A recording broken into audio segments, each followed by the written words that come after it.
ప్రకాశం జిల్లా గిద్దలూరు పట్టణంలో ఎమ్మెల్యే ముత్తుముల అశోక్ రెడ్డి 4 నూతన ఆర్టీసీ బస్సులను ప్రారంభించారు. ఈ సందర్భంగా అశోక్ రెడ్డి మాట్లాడుతూ 1977లో గిద్దలూరులో ఏర్పాటు చేసిన ఆర్టీసీ బస్ డిపో ఎంతో ప్రాముఖ్యత సంతరించుకుందని ఆయన అన్నారు. కూటమి ప్రభుత్వం ఆధ్వర్యంలో బస్సులను ప్రారంభించడం ఎంతో సంతోషంగా ఉందని అన్నారు. గత ప్రభుత్వం ఆధ్వర్యంలో ఏపీఎస్ఆర్టీసీని ప్రభుత్వంలో విలీనం చేసి ఉద్యోగుల సమస్యలను గాలికి వదిలేశారని, కానీ ప్రస్తుత సర్కార్ వారి సమస్యలన్నీ పరిష్కరిస్తుందని ఎమ్మెల్యే హామీ ఇచ్చారు. గిద్దలూరులో ఆర్టీసీ బస్ స్టాండ్కి రావడం, 4 బస్సుల్ని కొత్త బస్సుల్ని ఇప్పుడే ప్రారంభించడం జరిగింది.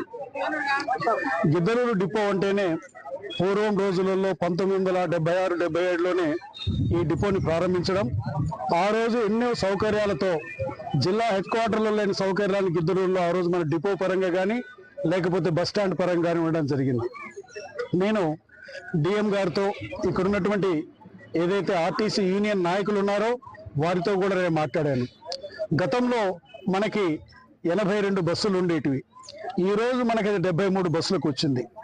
గతంలో మన గిద్దలూరు డిపో మన జిల్లాలో 2వ స్థానంలో ఉన్నటువంటి స్థానం నుంచి ఇవాళ కలెక్షన్స్ పరంగా కూడా చాలా ఇబ్బందులలో ఉంది. నేను ఇక్కడ ఉన్నటువంటి డిపో మేనేజర్ గారిని కానివ్వండి, యూనియన్ నాయకులను కానివ్వండి, అన్ని విధాలుగా మన డిపోని రేపటి రోజులలో నెంబర్ 1 డిపోగా ముందుకు తీసుకొని పోవాల్సిన అవసరం ఉందని చెప్పి ఈ సందర్భంగా తెలియజేస్తా ఉన్నాను. గిద్దలూరులో ఆర్టీసీ బస్ స్టాండ్కి రావడం, 4 బస్సుల్ని కొత్త బస్సుల్ని ఇప్పుడే ప్రారంభించడం జరిగింది.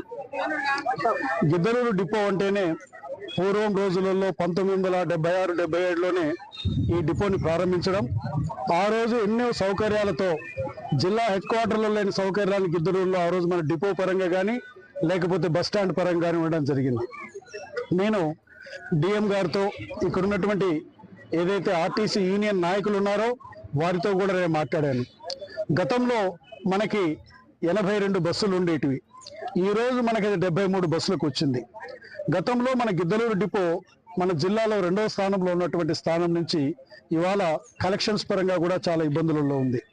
నేను ఇక్కడ ఉన్నటువంటి డిపో మేనేజర్ గారిని కానివ్వండి, యూనియన్ నాయకులను కానివ్వండి, అన్ని విధాలుగా మన డిపోని రేపటి రోజులలో నెంబర్ 1 డిపోగా ముందుకు తీసుకొని పోవాల్సిన అవసరం ఉందని చెప్పి ఈ సందర్భంగా తెలియజేస్తా ఉన్నాను. హైదరాబాద్ పోలీస్ కమిషనర్గా 2వసారి సిబి ఆనంద్ బాధ్యతలు స్వీకరించారు.